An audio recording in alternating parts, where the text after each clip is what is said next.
while some restaurant sales are declining, grocery store sales go up during recessions, depressions, and economic downturns. There's a lot of empty spaces on the shelf. There's no greater time than right now to have a product. My first trade show here in Atlanta, I did close to $100,000 in purchase orders. Wow. I was able to do season 5 and I was ready. I'm just like, if I get on Shark Tank, it's really not about the investment. It's about the opportunity. Here's where the food game, you can really start making money. It has to work or it has to work. Welcome to Circle of Greatness. I'm your host, Nehemiah Davis, and I'm excited about this episode. You hear me say it every single week, but you guys know I love the food industry. I'm probably going to have a restaurant at some point in time, so you guys are going to keep hearing me bring on restaurateurs and people who really know the food game. So without further ado, I want to bring on entrepreneur, multiple restaurant owner, when I talk about connoisseur, was on Shark Tank, all type of things. Erica Barrett, how are you feeling? Man, I'm so excited to be here. Hey, thank you for being I love here. Circle of Greatness. So Yes. I watch the podcast. I'm Yes. always inspired by it. I Thank you, pull man. inspiration from a lot of places. So Yeah. when I met you and we said, hey, let's do it, Yep. I'm super excited. So And it was so, you know what, I like serendipity, right? Yeah. And Yeah. for those who don't know, serendipity is luck not sought for, right? And we're at Toast on Lennox, Yep. Toast Noir, right? Toast Noir, The yep. new cafe. Yep. So we're at Toast, and, Yep. and Chef like, yo, you gotta meet my people over there. I heard you over there talking. I was eavesdropping somewhat about food stuff. Yep. And then you came over, and just your level of game that you know in this restaurant industry is insane. I learned Yeah. that you were on Shark Tank. I just learned Yeah. about these franchises you putting out, and I love just all the things we were talking about. I'm like, well, I wish people could hear it, because I feel like there's so many restaurants not doing it right. Right. And then not only that, it's just, as we were saying, like, people look at it as a hustle. Like, Yeah. you, Chef, like, y'all serious about Yeah. it. This not Yeah. a hustle. This is, Life's like you work. said, you like, yo, we went to culinary school. Yeah. Like, Yeah. this is really what we do. Yeah. So I want us to really be able to dive in. And my Absolutely. goal today is for restaurant owners to leave here with some game to make them better. And and just hear more about all the stuff you got going on. Yeah, absolutely. Yeah. So Shark Tank, you did that 10 years ago, and I know you talked about the gift that keeps on giving on the Right. show, right? Talk about what made you say, I'm gonna get on Shark Tank. What made you walk me through when that opportunity came? What made you do it? To share a little bit about that. I'm like a ultimate manifester. Got it. I believe that God puts us on earth to do what we're called to do. So, I was catering. That was my side hustle. Yep. When I was in corporate, and I had this idea. I came up with this product. When I was married at the time, so I was cooking breakfast for my newlywed husband, and I wanted to make these pancakes from scratch. Yep. On the aisle, I'm like, why is there not a quality pancake and waffle mix on the shelf? And that And day, your I got mama obsessed. don't mean quality. It's not quality. Got it, I okay. wanted organic flour. I wanted to use freeze-dried fruit. I wanted to use pure cane sugar. Like, I wanted it to be like the best of the best, because Yeah. that's what I like to eat. I like to eat with great ingredients. Yep. So I created this product. I got obsessed for like 6 months. I didn't know how to manufacture a product, but I started Googling. I started going on design blogs. I started calling factories saying, hey, I need ingredients, getting samples in, and I just started testing. So 6 months later, I have this product. And I said, Shark Tank was new then. I think they're probably like in season 3.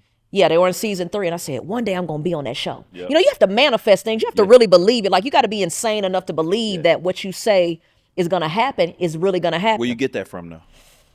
Man, really just my grandmother just praying and knowing that this is my purpose, and just seeing God work miracles in my life. Like, everything that I put out, he's allowed me to be able to reach all those levels. Everything that I've manifested, especially with a lot of these networks and doing TV and the people that I work with, I always saw that, So I said, I'm going to be on Shark Tank. So had my product. I wasn't in many stores, but I just wanted to be on Shark Tank. I'm like, this is the next big thing.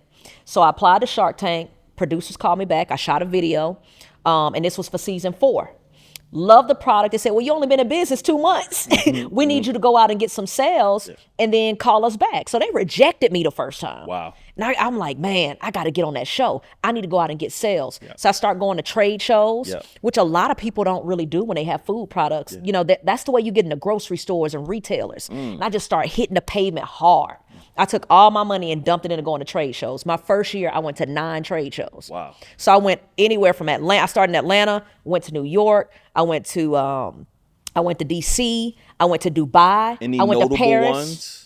Fancy food show. Okay. I went to America's Mart here in Atlanta. I went So to those Seattle, are ones Seattle, people Paris. right now should be looking They should into? they should be going to fancy food in New York. That's going to happen in July. America's Mart is going to happen in July. Natural Expo East is going to happen in September. This is where all your major distributors for food products are at. This is where you pitch your product.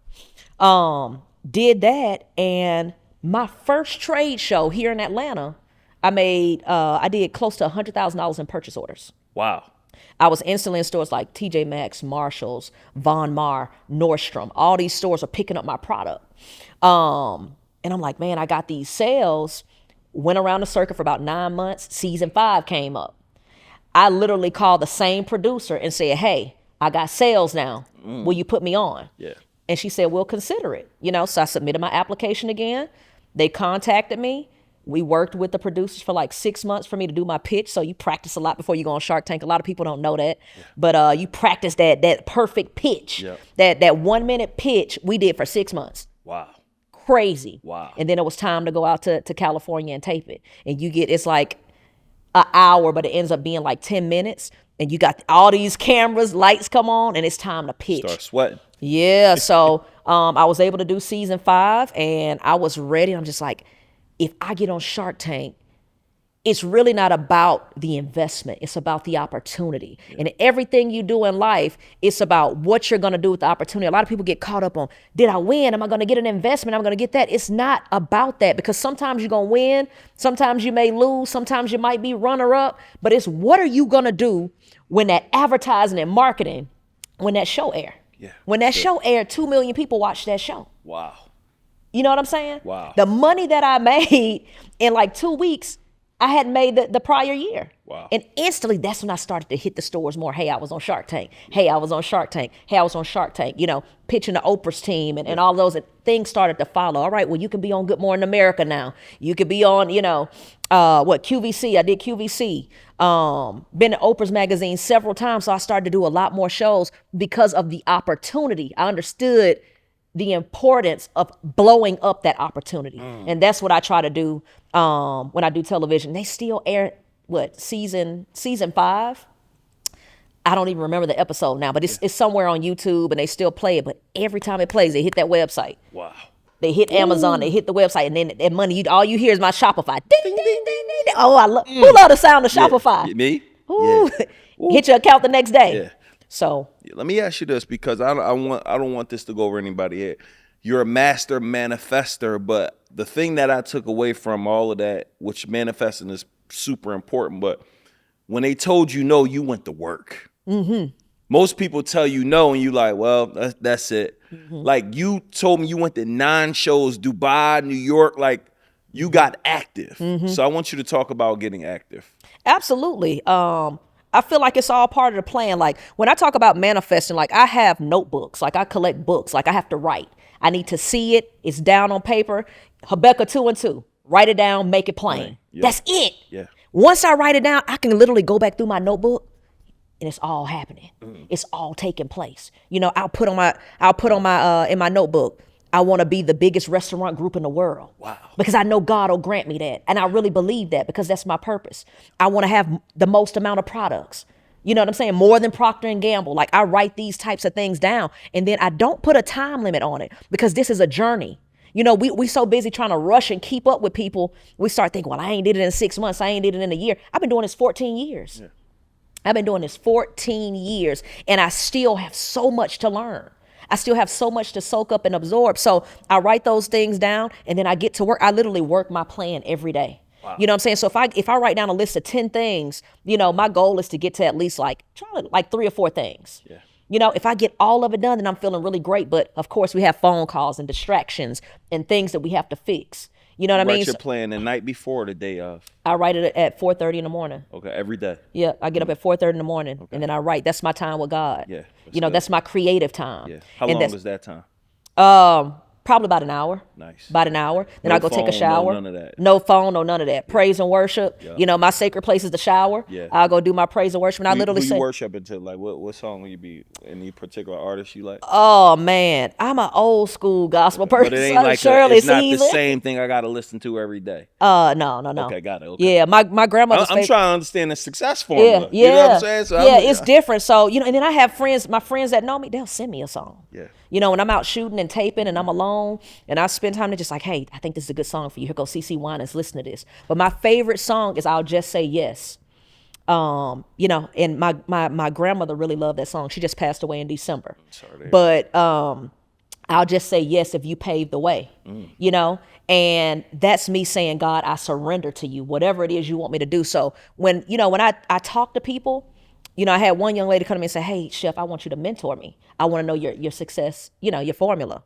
And I said, you're just gonna have to be around me and you're gonna hear a lot about God because I can't do any of this without him. And I think a lot of people miss that. You know, when we look at people that are doing amazing things and you hear them say, you know, glory be to God, or God is the greatest. You hear DJ Khaled say, God is the greatest. You know what I'm saying? You'll hear, you know, all these people say, God did. And it's not a fad. It's real. I believe. You know what I mean? So I think manifesting is really understanding who you are spiritually and letting that take place physically. So first I see things in a spirit and then it starts to manifest itself, you know, physically. So that's where I see myself spiritually. And I really believe that what's taking place before it ever happens is more real than what you see in a physical form. You know what I mean? So that's what manifesting is. Like, you really have to understand that the world doesn't see it right now, but I see it. And I see it in my head, which is really my spirit. And now I'm about to manifest this physically, and then it's going to take place. But some people are only going to see it physically with their eyes, not knowing that it started up there. Hey, let me say this to you. This no cap. Yeah. I'm motivated right now. I don't know. Yeah. Do you speak? Sometimes. Like it's not many. Sometimes. I'm ready to go run through. I don't Sometimes. know. You got a voice of conviction. Yeah. Like you sold on what you're talking about. Absolutely. Right now. Like it's in the core. Like you really mean what you say. I can really tell that. So I'm like, you should speak though. I think you need to go. Absolutely. You can motivate the masses. Yeah. I think. Yeah. You put me to work. Yeah. I feel. I'm like. Oh, Since told you to put me to work, you gave me like what three different ideas. Hey, you should do this. Yeah. Yeah. Bingo. Yeah. But and the thing is, the cool thing that I hear is you're an executor. Yeah. I want you to talk about. We talked about God, and I know that's part of you when people want to work with you, how important God is. And before I want to talk about the importance of executing, because I think I used to tell people all the time, you got to see it before you see it so you can seize it. You got to see it in your mind before no one else see it so you can see everything that I have or that I'm doing is a result of what I saw when I had nothing. Absolutely. Similar to what you talked, like I saw everything that I'm doing, not everything, but I had an idea that I was going to be successful. I had an idea that I could live a certain way. I had an idea that I could retire my mom and my wife. I saw those things, but I never knew how I would get there. So one of the things I'm actually going to say on this episode is I stopped doing that though. I stopped. I'm not manifesting like I used to. Like I used to just talk crazy. Like you would think I'm delusional, like you're saying. People got to think this is going to happen, this is going to happen, this is going to happen, this. I get that. And I realized all of those things happen. But now when you got here, it's like, what's next? So now I got to get back to my what's next? What's the next big thing? And just start believing it's done already, right? So I got to get back there. So I wanted to just say that. Yeah. But I want you to talk about execution. Why is that so important? Because you could talk about it, you can manifest it, but I believe in God, I believe in affirmations, but I don't think those work unless you do. Absolutely. I take it back to the Bible. Faith without works is dead, you know? Yeah. So you have to work. And that's why it's so important to have a plan. You know, I'm not saying you need to have this complicated business plan and, you know, you need to go hire analysts to go, you know, write a plan, but make movement and motion every day. Yeah. You know what I mean? In order to get it done, you have to move every day. And then you have to move like you're already there too. You know, when I make phone calls, you know, let's say for an ingredient for one of my products, like, you know, even before I had my own factory, manufacturer. Hey, I'm a manufacturer and I want to source some, some pecans. Can you give me volume, price, and what's your minimum quantity order? Because this is stuff that I'm reading online that I need questions I need to ask. So I'm rehearsing, but I'm talking like I'm already there. Because if you don't believe who you are and you don't take yourself serious, they're going to hang up the phone in your face or they're going to give you the runaround. I'm like, no, this is very important. I'm launching a product right now and I still hold those same conversations. So I believe in taking steps every single day. Some days I may only do one thing for the day. I may only do one thing. But it's motion. Yeah, but it's better than motion, nothing. right? So we talk about a span of 14 years and what I've done throughout that journey. But I do something every single day. And I think a lot of times we try to take big leaps. So I like to tell people, take small steps because those small steps are going to take you where you need to go. You're trying to make a big leap. You're looking for that one big moment, but it's all those small steps that get you to that big opportunity or that big moment. Yeah. That's the thing that I've noticed. Like when I get calls, so I have a restaurant that's in the airport in my hometown. That's Alabama, right? In Alabama. Yeah. Is that Suku Oyster or Soku? Yeah, it's called Soku Express. So it's like Southern Express food. Yeah. I literally got a phone call one day. I didn't go pitch myself to the airport. The airport came to me. Wow. And when I think about it, I look up and I'm like, man, God, this is crazy. Like the airport calling on me, Walmart buyers calling me, Target calls me.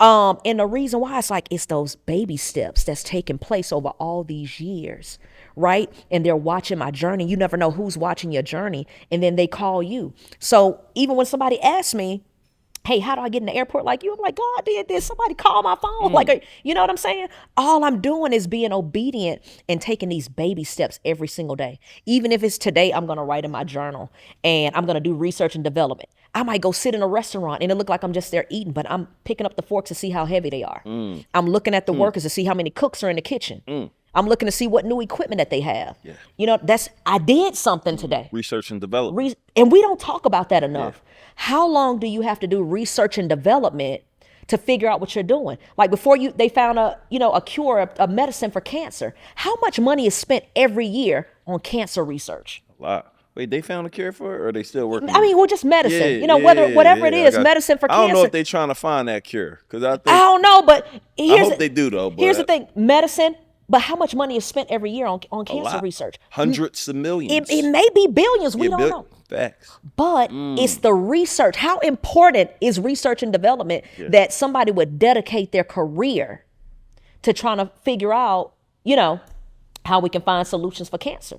Yeah. We got to do that with ourselves as well. Like you got to research and I research the industry. I'm a student of the game every single day. Wow. And I'm not too big or I don't know too much to learn something, whether it's just like the way I cut a vegetable. Yeah. I can pick that up from somebody or, the way somebody has their, their KDS screens, their kitchen display screens. So I'm like, oh, maybe I should put one in my restaurant right there too. Yeah. So the cook can move a lot faster and I can save me 30 seconds. Yeah.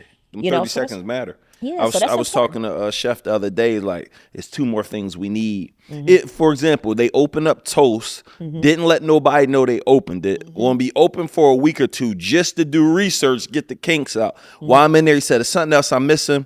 Like right now, I got to go here, but it's supposed to go here to here or something. I don't know, but it needs to be more efficient. Yeah, yeah. Like, hey, they gave me a fork for my acai bowl, however you say it. How you properly say it? Acai bowl. Acai bowl. Yeah.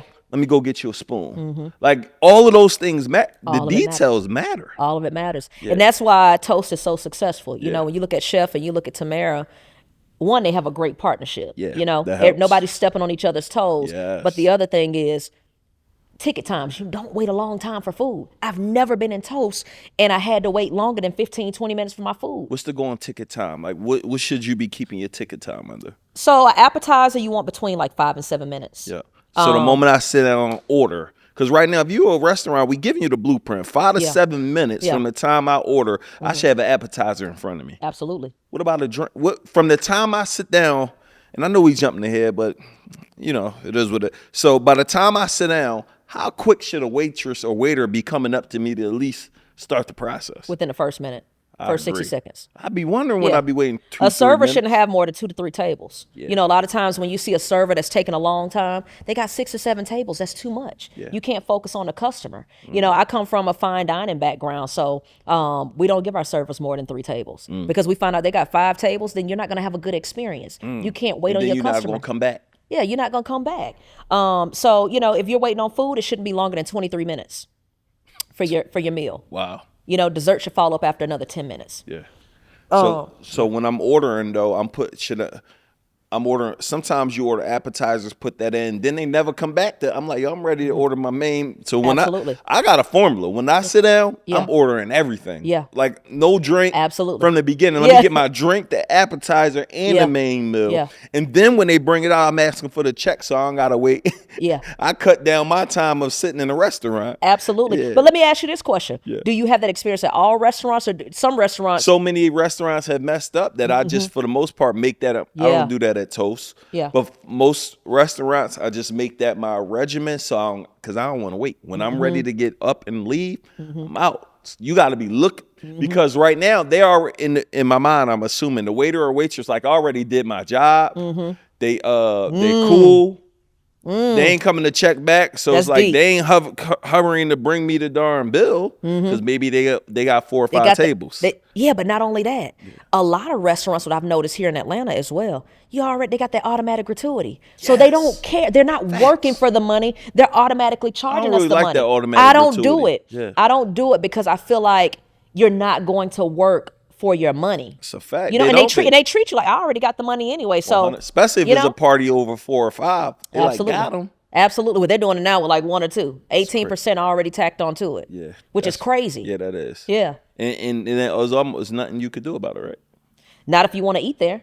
Right. Yeah. But you know, Atlanta, we get a lot of slack, especially from like food reviewers and stuff like that, because of all these rules, you know, that are attached to dining. I'm an old school person. Like, you know, I believe you got to work for it. You got to put out a good plate. And then, you know, when we go back to Toast, Toast is a great model. Chef still does it the way he was taught. He's come from Michelin star restaurants. He's worked in fine dining. So he brings that same attitude. And that's what sets, you know, Toast apart from the rest. You're going to get good service and you're going to get consistent, great food. Yeah. Let me say this. So the other day, I won't say the restaurant name, but they got the best deviled eggs ever to me. I've been craving them. It's just a 30-minute ride. They're not on Uber Eats. They ain't on They ain't on none of the ordering sites, which I understand. I believe they say those sites may take 20 to 37% of your money, which is a lot. But I'm like, yo, can I call and order takeout? You got to come in to order the takeout. Oh, yeah. I'm like, yo, I'm trying to call and I order. think I know so who you when talk I about, but get there, yeah. I want when I get there, it's ready so I Yep. can leave. So you tell me I got to call to get takeout. Yep. I mean, come there, order, and then wait another 30. Like, I'm trying to be efficient with my time. Why do people do? Is that because people call and never coming? Like, take the card over the phone if you need to. I think I know the restaurant that you're talking about because it's happened to me. And I just think they're just so established that their rules are their rules. But, you know, if you're sitting in there and you're having a dining experience, I think for the most part, they got their ticket times down, the consistency down, the product is great. And they just figured out policies come from customers. Customers teach us, you know, how we should continue to do business. So I'm assuming that rule is really there. It could be they got stiffed enough times. There may be something on their bottom line where our shrinkage is so much from people that's not showing up or whatever the case may be. And then I think also as well, the quality too. Some things don't carry well. So maybe that could be one thing as well. Like, See, you know, I gotta hey, look at that. I didn't think yeah, about that. I don't want it to fall over. I want you to see the product when you get it and still have the same experience. So they're trying to protect what the food product looks like when you get it. So That makes That a lot could of be sense. it. I like that. So let me ask you this question because I know I jumped before the cart. We jumped right to Shark Tank. We jumped some restaurant stuff. Where did the love of cooking come from? Like, was this you went to culinary school? Were you cooking as a child in the kitchen? Like, when did you fall in love with this and knew this was going to be like a career for you? when I was 9, I started when I was 9, so I've been cooking like 32 years. Wow. My grandmother was my cafeteria lady in Head Start. She had her catering business. She used to say these Southern Living magazines. She didn't have cable. So when she kept us That on the your grandma weekend. just passed away? Yeah. So I would read the Southern Living magazines. I would read the Better Homes and Garden Cookbook all over again. There was nothing else to do but just kind of read and really just kind of pay attention to her. My stepdad as well. He was from Pine Hill, Alabama. country man. He taught me about making gravies and sauces and seasoning properly. And I knew that I didn't want to be a hairstylist. So the entrepreneurship comes from my mom. Mom was the biggest hairstylist in my city when I was younger. Everybody knew that's LaMarinette's kid. Yeah. So I wanted to be like her from an entrepreneurship standpoint, but I didn't want to do hair.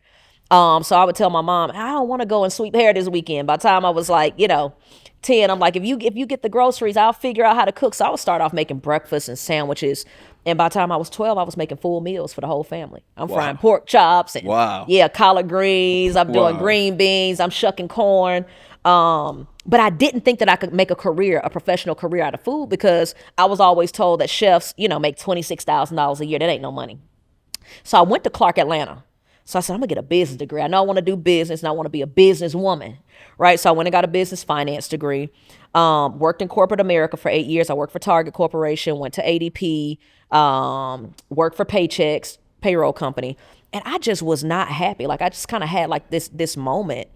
I was driving to Nashville one day to go see a client. I just like bust out into tears. And God, here you go, bother me again. I'm like, I'm making all this money. Why I got to be sad right now? And I just was like, I want to follow my passion. I want to do food. So I started working towards that. And it wasn't nothing but a few short years after that, I think maybe 2 years, that I left corporate America to work on my own. Yeah. And it just came from there. I didn't go to culinary school to 2016. And I knew, like, even then, I had a lot of people telling me that it was a bad decision. Why are you doing this? You already got your food products. Why do you need to go to culinary school? You already know how to cook. And I'm just like, because this is what I'm supposed to do. You can never learn too much. And still today, hey, I may go over to Paris and take a class, and go, truffling and go really dig for my own truffles. Or I may go to a pizza making class. Exactly? Yeah, what is that? So truffle it's very earthy. It's almost like a mushroom that grows under the ground. Yeah. And there's a certain type of pig that snorts out these truffles. But it carries on like this really strong flavor. So a pig snorts out the truffle? Yeah, they sniff it out. Oh, sniff it out. Yeah, they got to sniff the ground to find the truffles, because they grow under the ground. Got it, okay.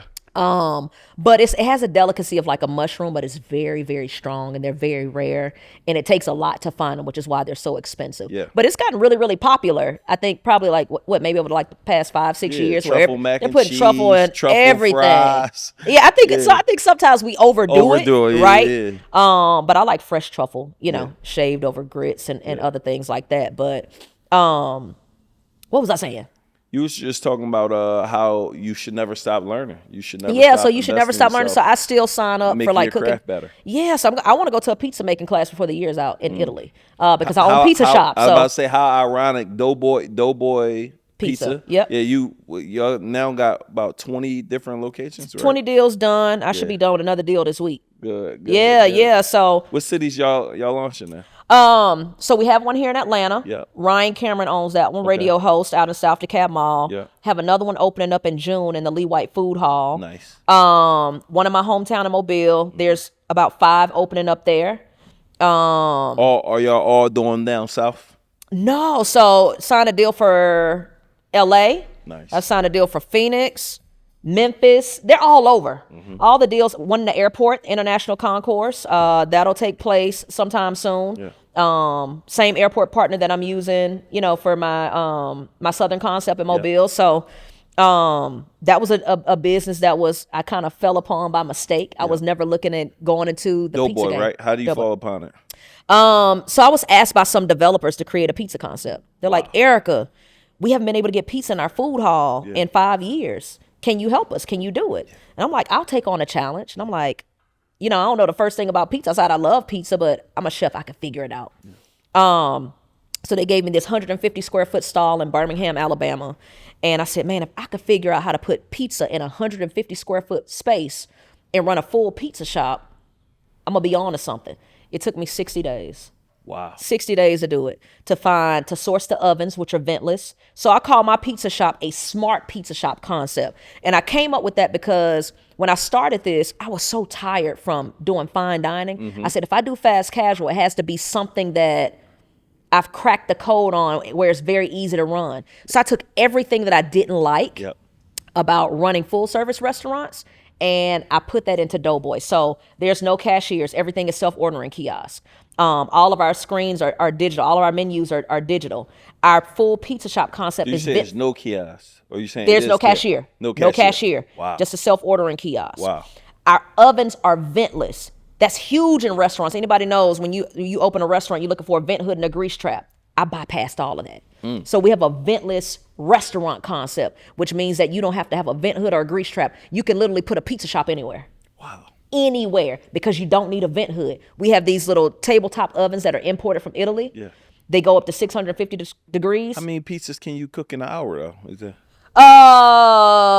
If there's, so you could do 2 pizzas every 3 minutes. Oh, so you could move. You could get a lot Yeah, done. and most of our franchisees have 2 to 3 ovens. Yeah. So they could probably get 180 pizzas. Wow. Oh, If they're so full you could capacity, move then. they could. We could really I pump was it out. concerned that you only moving like 10 pieces an hour. I'm like, No, yeah, that ain't going to work. No, so here's our code though. So it's fast casual, right? Yeah. We can get you your pizza out in 3 minutes. Wow. The reason why is because we use. How it taste? It's delicious. I'm gonna have to bring you some pizza. Yes, please. Our crust is vegan. Yeah. You can build your own pizza. So now we've added on wings. We got a partnership with Magic City Strip Club. Yeah. I love Magic City Yeah, wings. yeah. So went to my friend and said, hey, I want to offer your wings in my pizza shop. So we're launching that this month. We offer salads as well. But when I started the idea, I'm like, man, I gotta franchise this. So here's where the food game, you can really start making money. Yeah. Because one restaurant is it's not going to make you wealthy. It'll put you on the path, Yeah. right? Because and I the want to do margins a are slim. round. I want to do something called the food game round where Mm-hmm. I want you to share 5 ways they should be able to be making more money in their restaurant. So think on that. Okay. Yeah. You're sharing one now, but Yeah, franchising, right? Yep. So this idea was so great. I'm like, I gotta share this, right? Like this is bigger than me. Doughboy is gonna be $1 billion corporation, right? So I started to work Look at out Blaze the Pizza. Yeah, absolutely. You look at Blaze, Domino's, all of these places. The pizza industry is growing, right? And I'm like, there's no Black-owned pizza franchises. Let me be the first to do it. Yeah. I went to my attorney, had my attorney trademark the name, and I'm like, crazy. Doughboy is a kind of common name, right? You got Doughboy from 100% common Why name. nobody trademark this with Man. pizza? Yeah, that was crazy. I won the trademark. That's I got the crazy. trademark back in November, but I did the first day we did business. I'm like, let me go ahead and trademark this. Wow. Because if I got the this name, is fire. man, you can use it so many different ways. So I started selling it to like family and friends, Yeah. $25,000 a pop. Yeah. So, when I think about this and you think about, well, one, to make $1 billion, you can't just be yourself, 100%. right? You need help. You need a team. But I started working out the math. Like Doughboy is like this math problem for me. Like I've been trying to solve this problem. So if I get an average unit volume from my franchisees of $1 million, even some of them, let's say mall stores make, $500,000. Average unit volume, $1 million, 250 stores. When you're selling to a private equity group, that's sales times 4. That's $1 billion valuation. Wow. If I get 1,000, that's a $4 billion valuation. Wow. So I can either, one, go public or sell to a private equity group. Either way, at this franchising model level, now $1 billion is possible, and all I need is a sales force, Yeah. right, to continue to sell the concept. I already got the airport. I've already got a lot of major, people that are buying into Doughboys. All I have to do is keep selling my model over and over and over again. And now that I've learned the franchising game, I'm like, hey, I could do this with Southern food and do So Cool Expresses and turn that into a franchise model. And I got other concepts. And I tell my restaurant friends too, me and V Harper, we talk about it all the time. Man, y'all need We to was franchise literally the something. other day you said you need to franchise this. Toast Let's turn it into Noir. a model. Let's get an Yeah. operations manual. Let's get the processes down. Let's get the menu down, recipe books, package this thing up because y'all are already successful, right? You got a successful model and your customers and business people trust you. And that's how you get there. Guys, if you're looking at the show right now, you probably understand that Erica is literally the GOAT when it comes to thank you. franchising, when it comes to product creation, when it comes to all things development. So if you're here, if you're a restaurant owner, someone wanting to get in the game, you're ready to franchise your restaurant, you're ready to get product in your restaurant, there's going to be a form below where you can fill out your information and apply to work with her, right? We want to make this specifically for somebody really looking to really blow up your business. So get as much game as you can from this episode, right?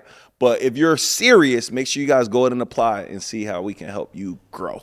Oh man, the franchising is crazy. Just the thoughts and how many restaurants are not doing it. Most, A lot. 99% of them most probably. aren't doing it, Yeah. you know. But you gotta You gotta have your stuff right. You gotta have your stuff right. You gotta And you understand. gotta have something that people want. Absolutely. Yeah. Absolutely. And see, I didn't think about it. I'm like, man, Southern is great, but it's really hard to really scale. Yeah. You know, fine dining is hard to scale. Ruth Chris has been able to do it. They've been able to crack the code for it. But for me, I was able to crack the code with pizza. That's because I looked at it from a different lens. It's like, okay, I don't really do pizza, but I can figure this out. But when I started looking at pizza and profitability, pizza, tacos, and Asian food, those are your top three. A lot of people don't know that. So Southern is my passion, right? But this is the business, me taking my business finance hat off and saying, hey, let's do some business here and let's do some math and let's make this work. And that model, like, who doesn't want to get into pizza? My franchisees don't have to worry about making dough. We import our dough from Italy. Wow. It's already made. It's already perfected. So why would I try to perfect dough when somebody else is already doing it? Wow. So I went to, these manufacturers and said, hey, let me get this dough. Yeah. And I'm going to buy so many. And then even on the back end side, and people don't notice about franchising, your suppliers pay you back too.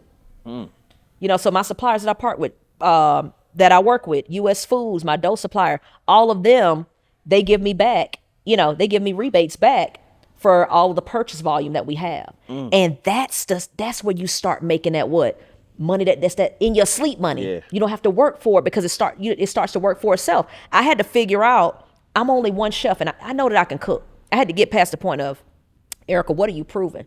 You don't have to prove to people that you can cook. You need to take everything that you've learned and you need to figure out how to scale this thing up where you don't have to work so hard. What's your end game? And for me, I figured out my end game in food. And that's what a lot of people are missing. But I want them to figure out, what is your end game? Is it products? It could be products and going to grocery. Is it, Is it franchising? But these are the things that people aren't talking about. Everybody say, I want a restaurant. Yeah. For what? It ain't nothing but an upscale living room and you serving food with a kitchen if you don't know what you're doing. Yeah. You know what I'm saying? Like y'all said, now people treating these things like a hustle. Yeah. You ain't got no chef. Chef call out today. You in that joint making some cheese eggs. Yeah. Talk about that. Like, yeah. So, and here's the thing. I love Atlanta. Yeah. I've been here for 24 years. I moved here when I was 17. This is where I call it the Wakanda for Black people because this is where you can create, you can connect, and your dreams can come true. But a lot of us are, a lot of people with restaurants are hustling. That's why you'll see, you don't see the success there. And then that you don't have a passion, so there's nothing to kind of keep you honed back in. This isn't a hustle for us that are chefs. Yeah. It's about the food that I put on my plate. Like this is, I think about this 24/7. All I'm thinking about is food. Like I'm listening, I'm ear hustling, the team for lunch. Like I know what's on the menu. Yeah. I'm thinking about, I'm like, man, all right, jerk chicken. I cooked that, when I did a show. Yeah. And everybody likes it. So should I be moving into the Caribbean space? Like I'm thinking about just that simple conversation that they had on the back end. Yeah. You know what I'm saying? Crazy. But that is our passion. So when you're passionate about something, people that are hustling, that hustle, it gets old for them. When it's passion, this is my life's work. I don't know anything else. This is all I'm doing. This is all I'm gonna do. I'm locked in. Yeah, I'm locked in. I'm not going anywhere. I'm gonna do this, and I'm still young in the game. I think what Chef said professionally, he been cooking like 20-something years. He got like 10 years on me. You know what I mean? That he been doing this, but you can tell too when you go to those restaurants. He got that thing dialed in. He got it That's dialed. A system. Oh man, I go there. I'm like, yo, he can sell that people system. Outside, and he out there. I mean, people outside the restaurant, everybody in there, and he in there chilling. Like he ain't in the back frantic. He got systems. He could sell that system. Yeah. He can package that up. He got a Ray Kroc. Yeah. What's that? The McDonald's brother. Yeah, the McDonald's. Yeah, everything. He has his inventory sheets, everything. He's like, man, sis, whatever you need, and I get information from him too. There's a lot of people that I pull from, and it's so important too. Like if you want a restaurant, you need a group of restaurant friends. Like you need an ecosystem because you can easily get lonely. Like I like ecosystems where I can pull from other people and learn other things and get better at what I'm doing. Yeah. Right? Yeah. And you know, stands for saving yourself time, energy, and money. That's what I like that. You know what I'm saying? Yeah, yeah. But when you got a system, it changes the game. Yeah, absolutely. I want you to talk about because one of your secret weapons is you help restaurants create packaging, meaning like if you got this fire hot sauce like Toast, let's bottle up the hot sauce. If you got you make the best waffle mix, let's bottle up the waffle mix. You make the best, like my guy Striker, which we gonna get this deal done. Craziest lamb chop sauce, like you could pour it on it's almost an all-purpose sauce, right? But so many restaurants are sleeping on the opportunity to go package up their signature thing and start. Why aren't restaurants selling inside the restaurant? Talk about it. Man, so let's talk about that for a second. So I did some research, and I've looked at several things like Entrepreneur Magazine, Forbes Magazine, and while some restaurant sales are declining, grocery store sales go up during recessions, depressions, and economic downturns. So if you start looking on the grocery aisles, there's a lot of empty spaces on the shelf. There's no greater time than right now to have a product, because manufacturers can't keep up with the demand of grocery stores because more people are cooking at home, right? Yeah. So there's an opportunity there. There's an opportunity with Amazon Grocery. There's opportunity with Shopify for people to do mail order online and e-commerce. When we think about products in a restaurant, you're looking at a margin between, if you're good, between 6 to 18%. That's what you're bringing home. If you're good. If you're good. So, and I want them to understand that. So if you make $100,000 a month, you're going to walk away with between 6 to 18,000 net after everything's paid. Absolutely. If you're good. If you're that means good. You're watching shrinkage. Your employees aren't eating your food. Yeah. You don't have voice. No one's stealing from you. That's if you're good and you're really watching it. And there's systems out there where you can see your P&L every day. They have systems that are out there that you can see that. You know why you can see that every day. I ain't gonna, let me pause. I feel a sense of relief. I've been looking at a few restaurant deals initially that I was going to get involved with, and some of them sent me their numbers, and now I got the queen. Now I got you to call, like, hey, check these numbers. Yeah, you know if it's capping the rap. Yeah, absolutely. They might could get over on a little bit on me, but no, make sure they commingling with absolutely.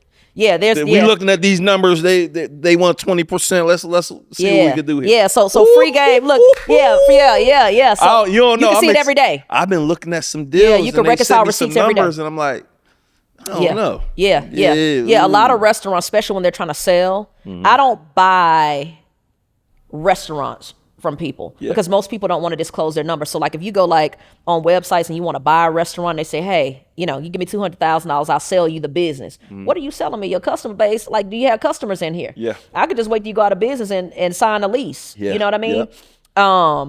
But there's systems where you can look at your P&Ls every single day and, see where you are. So when you look at margin 6 to 18% for restaurants, all right, let's talk about products. Now you're looking at 30 to 35%. Right? Good. So that's good. Immediate uptick. Yeah. So going into products is a great space. But look, now you're looking at 50%. You're looking at 50% if you go online on Shopify because now you're cutting out the grocery store. So your grocery stores. Direct to consumer. Yeah. So here's the model with grocery stores. So grocery stores, let's say your product costs $10, right? Your wholesale price is going to be half of that. Yeah. Which is $5. So my product, we're selling it for 10, wholesale half of that 5. Is that generally? So if it's 100, wholesale 50, is that general? That's general. All right, so got it. 10, That's general. 5, done. Yeah, so you don't need to be in over $2.50 on your product if you go into grocery stores, right? Then they're going to mark it up 30%. Yeah. Right? So the best way to do this, and I tell people all the time when I'm talking to my clients, everybody loves to be in a grocery store because it looks good. Right? That's great. Choose you a few select retailers. I've done it. I've been in 4,000 grocery stores all at one time. You're fronting the money, right? So they give you a purchase order for $100,000. Let's say it costs you $50,000 to make. You got to come up with that money up front. They're not going to pay you to 90 to 120 days. Wow. So I think I heard you say that on, you did an interview and you was like, well, with your Shark Tank deal, I didn't take it or. Yeah. basically I had to show a purchase order, but that purchase order might have took 6 months. It took a long time. Yeah. It was from Safeway. Yeah. They're waiting on a Target purchase order, which I got, and Safeway. But even that, now you got to go out and get an investor to front you for the purchase order to even go in a grocery store so you can say, I've been in this store, when you could just go on Shopify, cut the middleman out. Now you make it 50 to 60%. Yeah. By just going direct to customer. Is the grocery store more so perceived value of, when I look at somebody in a grocery store, I'm like, oh, they serious. But they may not be making as much money as somebody going direct to They could consumer. be struggling. Yeah. They could I be look at my struggling. homegirl Sierra. She got Ghetto Girl Eats. Yeah. She moving Killing them it. seasonings, the digital Killing it. product. Killing it like no one's business. Killing it. Yeah. Killing it. She don't have to do grocery. Yeah. And she's making real money. Yeah. And she's getting that money on Shopify, and it's probably going into her account within the next 24 to 48 hours. Exactly. Who want to wait 120 days? Yeah. You That know? makes sense. Exactly. And I gotta front the money. And I got to front the money. So you gotta identify, why am I going in the store? Earlier you talked about having a plan. Yeah. Is the store for, what reason is the store for? Like, Yeah. I'm gonna do the store personally for perceived value and to say Yeah. I'm in 4,000 Yeah. grocers across the nation. Yeah. You know, but Yeah. now you need, so if they don't have it, what are they using, a factoring company? Yeah. You got to do PO factoring, invoice factoring. Okay. Or you got to go out and find an investor. So now you're going back to beg for money. You know what I'm saying? When you could just really go on Shopify and do your thing, or you can go on Amazon, you can get on Walmart.com, Target.com, and get your money a lot faster. Now, I'm a fan of grocery stores, but I feel like you need to have a great cash flow plan, right? Because those grocery stores, while you're waiting on that money, you still need money coming in every day. You can't be dependent on that to be your cash flow. Yeah. So you got to have a good cash flow plan. I think that's important too. Let me ask you this question. You talked about it the other day. Food analysis, cost analysis. How are you doing? You was breaking that down. Like, I feel like there's a lot of people watching this who's a restaurant and they don't know what the things cost. Yeah. Like, down that shrimp is 37 cents. Like when I say how much is a meal, most people may don't know what that meal really costs. Yeah. Like, how are you?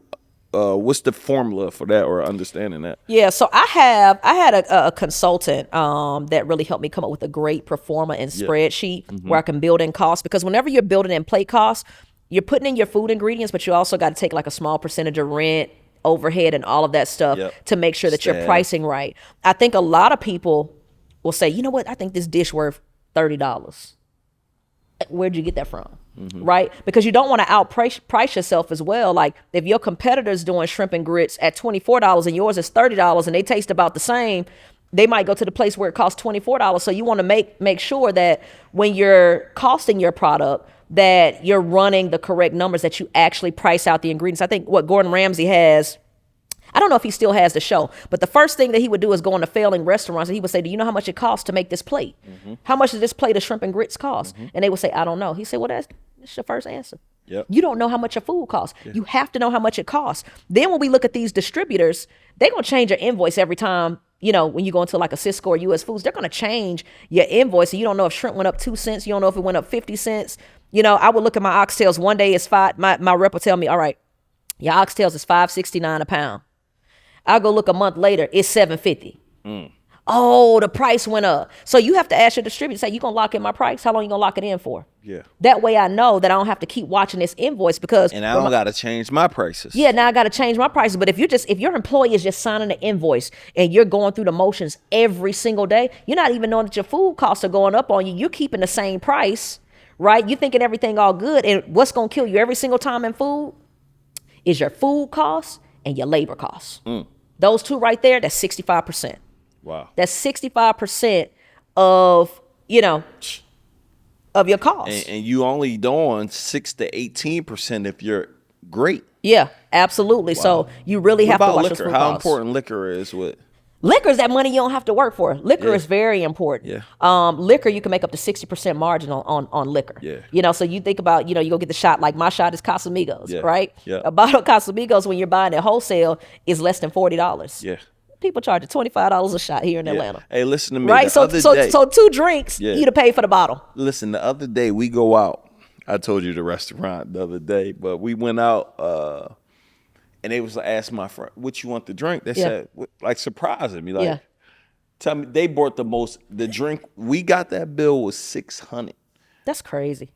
$350 of it was drinks. They had maybe 4 or 5 drinks. Yep. Every drink was $60 each. Yeah. That's all I'm thinking about, $60, because I don't drink. All right, one bottle, That's 60, crazy. one bottle. Like, your one drink That's is crazy. $60. That's how much crazy. a bottle. Oh, man. So they probably like, I'm going to make this money. I'm going to But make is it this money sustainable? somehow. Is it sustainable? there's Will a- I come back? Yeah, Probably not. probably or if not. I do, I ain't ordering that. Well, I Yeah. don't drink, but they ain't ordering that. Yeah, absolutely. Yeah. I think too, like, I've scaled down just really on drinking just because that's most, if you go to a restaurant and you're a drinker, man, probably most of that bill is gonna be liquor. Yeah. It's not the food, but that's where they're making the money, because they know people have to, they're gonna get that drink, they're gonna get that cocktail. 2 drinks, you in $70-$80. Crazy. That's at the average restaurant. Yeah, that's crazy. Yeah, but you do need that liquor. That liquor is very important. I told people I wouldn't open a restaurant without liquor. Yeah, Me I agree. personally. Yeah. Like, it's just, I agree. like, it doesn't make financial sense for me. Like, Yeah. I ain't trying to only be, my only margins is that. I know we were talking, what do you think about hookah at these restaurants? Oh man, so I don't do hookah Yeah. at my restaurants. Yeah. I'm a chef. I believe in a restaurant being a restaurant, but I love hookah. Yeah. I'm a hookah smoker. Yeah. And a lot of times when I want to eat, I want to smoke hookah too. So I'll go to a restaurant that has it. But for me and what my brand stands for, I don't necessarily want it, because I feel like, once you start having hookah, liquor, there becomes this like identity crisis on whether you're a restaurant, lounge, bar. And I feel like a lot of restaurants have an identity crisis. They're like in this phase right now. So you go to a restaurant one day and it's a restaurant. Mm-hmm. And then you go like a month or 2 later and now it's this late night spot because you got hookah and people want to smoke. And I think once that restaurant fan base comes again and they see that you might be a nightclub or a lounge, they get confused and they don't know when to come, so they stop coming eventually. Right? So I want my customers to come and I want them to get the same thing every time, because in restaurants the key is consistency.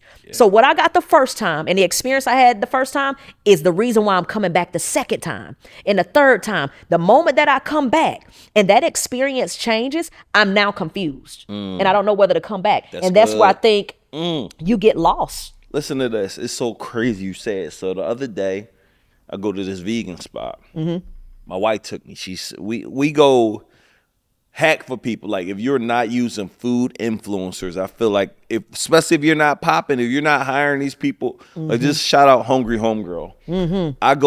I've been about 40, 50 of her restaurant recommendations in Atlanta. Right. Everyone I'm gonna start following you today. Boom, boom, boom, boom. And it's free plug for her. I'm everyone, because she make it look amazing. Mm-hmm.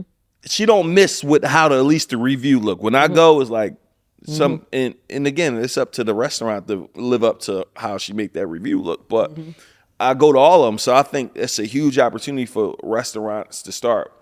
Like, if I ever I got a note on my phone with 30 food reviewers in Atlanta that I'm just deploying. I'm doing one in my restaurant 1 week, one per week. Yeah. Every single week. Yeah. Influencer per week. Every very single important. week. Yeah, is it costing some money? Yes, but the visibility, one of the restaurants I sent her to, it got 1 million views. You know what it did for the restaurant? My friend said, yo, we were booked and busy. Wow. Off of one restaurant. Wow. So That marketing is important. the marketing is So that's another key is critical. Marketing is critical. Yeah. You should be spending what, 1 or 2% on market. It should be. It's an expense item. 100%. It's an expense item. That's going to keep that business That's going. gonna keep it That's going going. to keep people in there. Yeah. But so I'm sorry. The other day I went to this restaurant. Me and my wife had a good time. Young lady came out. Hey, would you like this? This, smiling, great, amazing, cool. I go back the next day. I go there towards the end, 20 minutes till they close. Hey, can I sit down and dine? No, you got to order out. You got to order. Kiosk. And then, I'm not a fan of the kiosk Yeah. for me because Yeah. I like service. So when I got to order my own, got to try to modify it, I'm not a fan of the kiosk for me, right? So especially when she took my order, no order on the kiosk, I'm like, all right. I'm struggling with the kiosk. She's standing right there. It wasn't even a, how can I help you? It wasn't a, the service just was so cold. I'm like, it was just, Yeah, it the was second cold. time. At the end, I'm like, hey, can I get I want to get a hot sauce. it's extra, but here you go. Like, it was just That I'm second like, time. So I wasn't gonna do it. I was messaging them, and I so happened to find the owner. I'm like, hey man, I just want to let you know about this. I don't know if your folk. I thought she was the owner, how she was treating us the first time, and it was just very cold. Experience was not great. I didn't feel warm. Like I won't be coming back to Yeah. your restaurant. Yeah. Yeah. But you see my Instagram, 600 and however many thousand. Yeah. Like you should want me to come back to your restaurant. Because absolutely. I go to restaurants. I go. I've been to Toast 50 times. It's on my favorite to-do list. I got a list of Atlanta too. spots. It's on there, Mine number too. one on the darn. But what is that worth getting your restaurant on there if I'm voicing and y'all lost that because you weren't consistent with how you treated me the first time. Consistent with the experience. It don't matter how you feel. Even if that young lady didn't feel good, you got to leave that at home. You got to put on the face. Yeah, absolutely. Yeah. And that's another thing that's very important too is, restaurant presence and owner presence, like being there, because with restaurants, we take on the values of the founder, right? And when they're not doing that and they don't align with that, there has to be some type of accountability. Yeah. And food is lost at in so many different places. There's a lot of restaurants that are doing it well, and there's a lot of restaurants that need to work on it. But from a longevity standpoint, if it's something that you really want to do, you have to hit all those critical control points. Yeah. Yeah. That's that. Hey, listen, y'all, we gonna have to come do a part two. we dig deep in the food business, and thank you so much for coming on here. Let everybody know about your restaurants, how they could tap in with you, how they could connect. We gotta do another part two. Yeah, right? yeah, we gotta absolutely. go deeper in because I don't know. There's so much to talk about. I could talk about it all day. I enjoy this game. Yeah, so check me out. IG, I am Erica Barrett. There you'll see links to my restaurant, So Cool Southern Kitchen and Oyster Bar, Doughboy Pizza, So Cool Kitchen, which is my manufacturing facility, and all things So Cool Hospitality. So Yeah, I love it. Like she said, So Cool Hospitality Group will be one of the biggest in the world. Absolutely. And she's going to be serving y'all restaurant, helping y'all get y'all products. So y'all, we Absolutely. can't wait to see y'all on the next. If you're a restaurant owner, make sure in the bio, in the description, you will have an opportunity to go ahead and apply to work with Erica and just her team and just helping you grow your restaurant to another level. So y'all have an amazing day. We'll see you on the next show.